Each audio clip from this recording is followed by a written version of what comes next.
Afternoon. This is something that I found, I think, with myself this week. I've been fiddling about a little bit with my golf swing.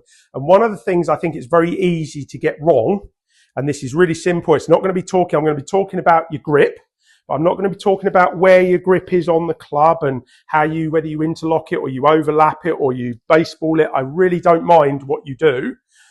Obviously want the hands fairly neutral on the golf club, so we don't want them too far around this way, and we certainly don't want them too far around that way. But one of the things I do a lot of, I've got a nice FootJoy glove there, and you can see I've got a nice, probably left-hand grip. You can see how my left hand's pretty square to the club face there. You can see when I put it up, it's the back of the hand square. But what I do, and I'm very guilty of this, I put my right hand on there, but it kind of sits on there in a, I want to say, sort of half-arsed way. I don't feel that if I took my right hand, or my left hand, my glove hand off the club, that I've really got any strength in that. You can see, okay, it's used to having my thumb under it, but I don't feel like there's any strength there. If I had to swing the club, it's very loose. Now, if I played badminton, and I play it occasionally, I know it's only a one-handed sport as opposed to both hands, but my right hand is definitely much more dominant. It feels like it wants to work. I feel like I've got it in a position where I can really hit hard and use it.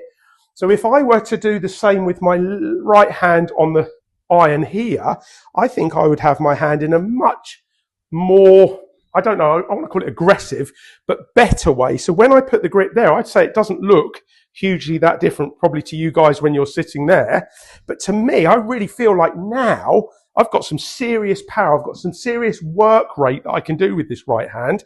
But if I have it on there normally and I sit there, I'd go immediately, it looks pretty much the same, but suddenly these don't seem to do anything. So I think what I want you guys to check this week is when you're at the range, make sure that that kind of pointy finger, your middle finger, I'd be careful where I do that, that finger there, are much more dominant in that, because in a downswing, we really want that right hand working. Let's be fair. Most of us slice the ball. Most of us leave the club face slightly to the open, to the right.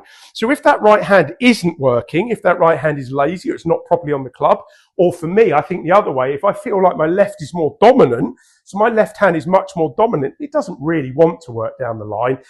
My left arm loves working left, as most of you lot do there. So if the right hand's not strong enough or not on the club well enough, if I baseball it here or I split it, apologies to the Americans baseball because I know this isn't baseball, but we'd call it that. My right hand wants to really work there. Didn't even want to hit the ball there, but my right hand wants to work here.